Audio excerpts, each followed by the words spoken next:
সম্প্রতি আমরা আমাদের বাংলাদেশে আয়নাঘরের কথাও শুনেছি। তো আয়নাঘরে যাদেরকে টর্চার করা হয়েছে এরা যুদ্ধবন্দী? এরা তো কারাবন্দী, তাও অন্যায় ভাবে। এনফোর্স ডিসঅ্যাপিয়ারেন্স ছিল, অন্যায় ভাবে তাদেরকে গুম করা হয়েছে। অন্যায় ভাবে বছরের পর বছর যাদেরকে এভাবে কষ্ট দেয়া হয়েছে, ফ্যামিলি থেকে দূরে রাখা হয়েছে। যুদ্ধবন্দীদের সাথে বিষ্ণু ইসলাম কেমন আচরণ করেছেন? যুদ্ধবন্দী, পিওডব্লিউ, প্রিজনার অফ ওয়ার, যুদ্ধবন্দী পর্যন্ত। যুদ্ধ হয়েছে, প্রতিপক্ষ হেরেছে, আমরা জিতেছি, তাদেরকে বন্দী হিসেবে আমরা পেয়েছি। তাদের সাথে ইসলাম কি আচরণ করতে বলে? আমরা তো অনেক যুদ্ধবন্দীদের ইতিহাস জানি পৃথিবীতে।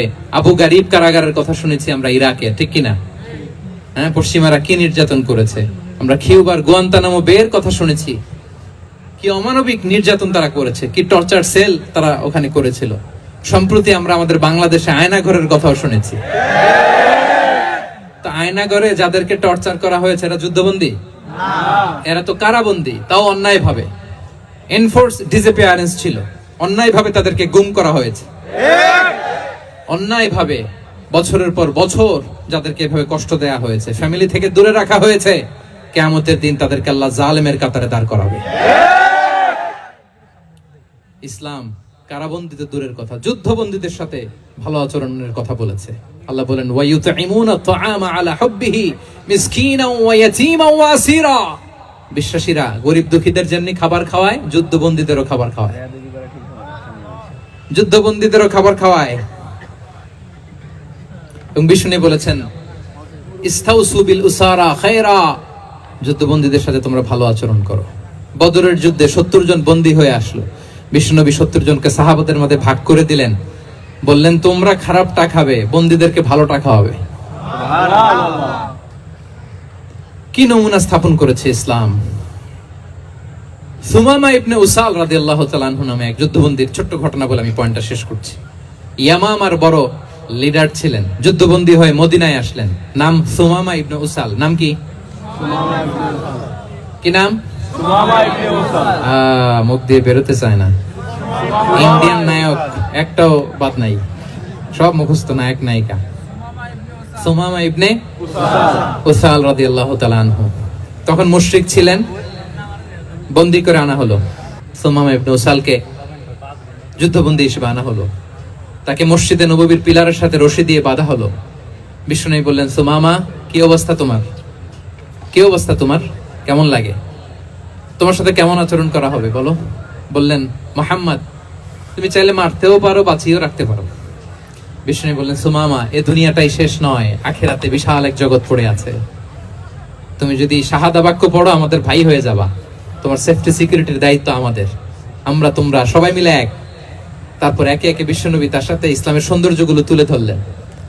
সালাত কি, যাকাত কি, এগুলো বুঝালেন। বাড়িতে যেয়ে বললেন সবচেয়ে ভালো খাবার রান্না করো, একজনকে দিয়ে মসজিদে পাঠালেন। যুদ্ধবন্দীর সাথে কি আচরণ দেখছেন। এরপরের দিন বিশ্বনবী আবার তাকে ইসলামের দাওয়াত দিলেন। এরপর বাড়িতে এসে একজনকে বললেন, যাও আমার ওই উটের দুধ দহন করে তাকে এক পেয়ালা গরম দুধ দিয়ে আসো। আমরা জামাইকেও তো এরকম সমাদর করি না, কি বলেন? তৃতীয় দিন বিশ্বনবী আবার খাবার নিয়ে গেলেন, আবার ইসলামকে তুলে ধরলেন। সুমামা তো অবাক, যুদ্ধবন্দীদের সাথে মুসলমানরা এরকম আচরণ করে। 3 বছর বিশ্বনবীর 3 দিন ধরে লাগাতার যখন ইসলামকে প্রেজেন্টেশন শেষ, বিষ্ণু বললেন, যাও এবার সুমামা ইবনে উসালের রশিটা খুলে তাকে ছেড়ে দাও। সাহাবারা বলেন কি ইয়া রাসূলুল্লাহ, ভয়ঙ্কর, বিশ্বাসঘাতকতা করবে, মেরে ফেলবে আমাদের। বিষ্ণু বললেন, না আমি যা জানি তোমরা তা জানো না, ছেড়ে দাও। সুমামাকে ছেড়ে দেয়া হলো।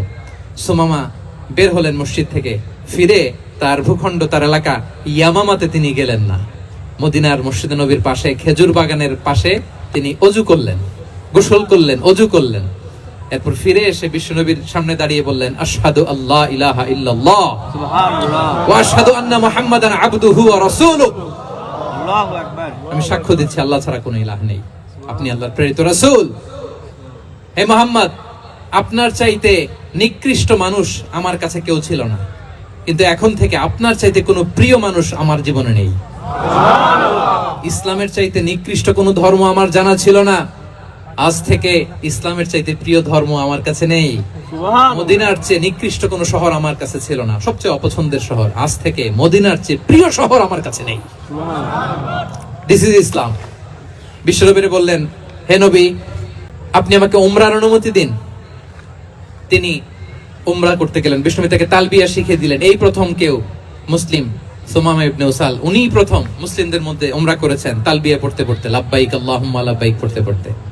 উমরা করার শেষে ইয়ামামা থেকে গম আসতো মক্কায়, ওই গম পিষে রুটি বানিয়ে মক্কাবাসী খেয়ে বেঁচে থাকতো। উনি ঘোষণা দিলেন, মুহাম্মাদের অনুমতি ছাড়া ইয়ামামার একটি গমের দানা আজ থেকে মক্কায় পৌঁছবে না। সুবহানাল্লাহ পড়বেন না? এই যে আমেরিকা যে ইকোনমিক স্যাংশন দেয়, এটা শিখছে সুমামা উমামা ইবনে উসাল রাদিয়াল্লাহু তাআলা আনহুর কাছ থেকে।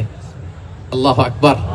তিনি বললেন, একটা গমের দানা পৌঁছবে না মক্কাবাসীতে, ওনারা আর রুটি খেতে পারে না। গমের দাম বেড়ে গেল। বিষ্ণুর কাছে চিঠি লিখে পাঠালেন, হে মুহাম্মদ, তুমি যদি উমামারে না বলো আমরা না খেয়ে মরবো। পরে বিশ্বনবীর হস্তক্ষেপের মধ্য দিয়ে আবার ইয়ামামা থেকে গম আসা শুরু হয়েছে। সুবহানাল্লাহ পড়ে। প্রিয় ভাইয়েরা, তাহলে বন্দীদের সাথে, যুদ্ধবন্দীদের সাথে বিশ্বনবীর আচরণ কেমন ছিল টের পেয়েছেন? অনুধাবন করতে পেরেছেন? ভিক্ষুকের সাথে তিনি কি আচরণ করতেন দেখেন। বিশ্বনবী আর 2-1 মিনিট মিস করবেন না, এই 2-3 মিনিট এদিক সেদিক তাকাবেন না। ভিক্ষুকের সাথে কি আচরণ? বিশ্বনবী কখনো না বলতে পারতেন না। কেউ হাত পাতলে কি বলতে পারতেন না? পারতেন না। এক ভিক্ষুক এসে বলে, এই মুহাম্মদ দাও, তোমার কাছে কি আছে দাও। নবী তখন চাদর পরা ছিলেন। চাদর ধরে এমন জোরে টান দিছেন, বিশ্বনবীর ঘাড়ের চামড়া এখানে ছিঁড়ে গেছে, চামড়ায় দাগ পড়ে গেছে। বিশ্বনবী তার দিকে তাকিয়ে, ওই যে মুচকি হাসির ম্যাজিক, আবার মুচকি হাসি, মুচকি হাসি দিয়ে বললেন, যাও তাকে কিছু দিয়ে দাও। সুবহানাল্লাহ পড়বেন না? আচ্ছা, ভিক্ষা করতে আইসা যদি আপনার জুব্বা ধরে টান মারে, জামার কলার ধরে টান মারে, এই দে, কি করবেন বলেন? ওই যে মায়ের, মানে ডানে ভাই আর কোন সলিউশন নাই, খালি মায়ের, খাইজো মায়ের, খাইলো মায়ের। দেখেন, ভিক্ষা করতে এসে জামা ধরে টান দিয়ে ঘাড়ের চামড়ায় এখানে দাগ ফেলে দিয়েছে, কিন্তু বিশ্বনবী হাসি দিয়ে সলিউশন করলেন।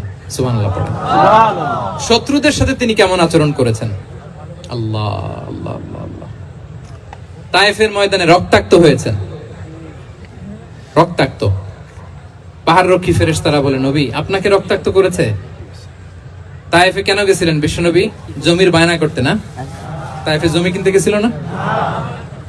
তায়েফবাসীকে জাহান্নামের আগুন থেকে বাঁচাতে রক্তাক্ত করা হয়েছে। পাহাড় রক্ষী ফেরেশতারা বললেন, নবী একটা আদেশ দেন, 2 দিক থেকে চাপা মেরে পুরো তায়েফবাসীকে মাটির সাথে মিশিয়ে ফেলবো, মাটির সাথে মিশে যাবে। বিশ্বনবী বললেন, না না, তারা হয়তো ঈমান আনে নাই, তাদের ভবিষ্যৎ প্রজন্মের কেউ না কেউ লা ইলাহা পড়বে,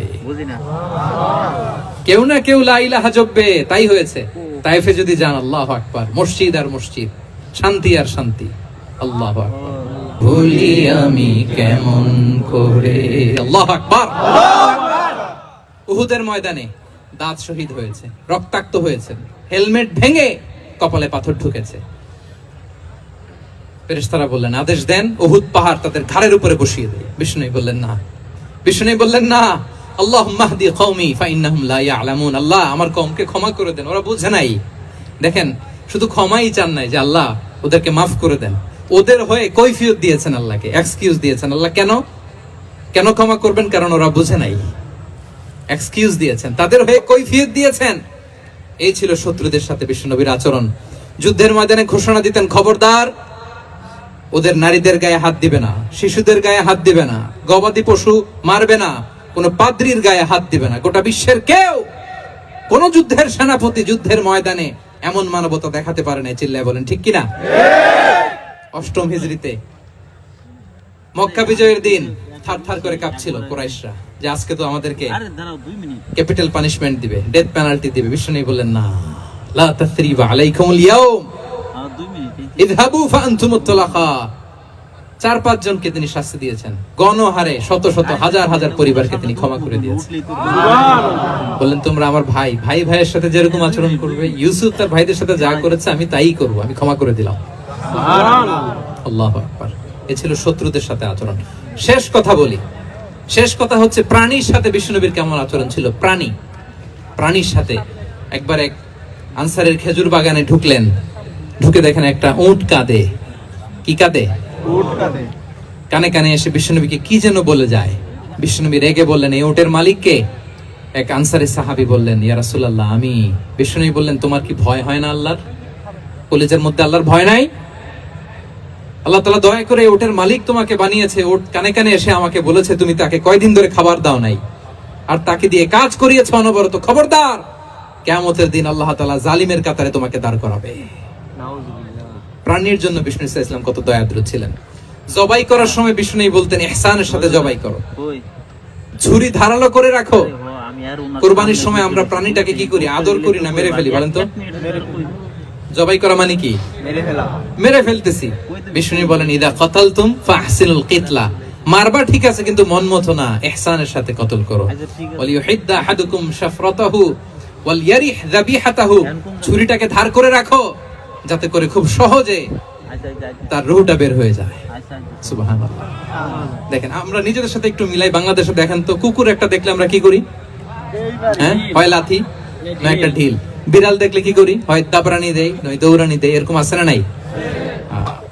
উন্নত দেশগুলোতে দেখবেন রাস্তার মাঝখানে একটা ছোট্ট সাপ, পুরো হাইওয়েতে সবগুলো গাড়ি থেমে গিয়েছে একটা হাঁসের বাচ্চা বাঁচানোর জন্য, একটা সাপের বাচ্চা বাঁচানোর জন্য। আর আমরা পাখির মতো মানুষকে গুলি করে মারি।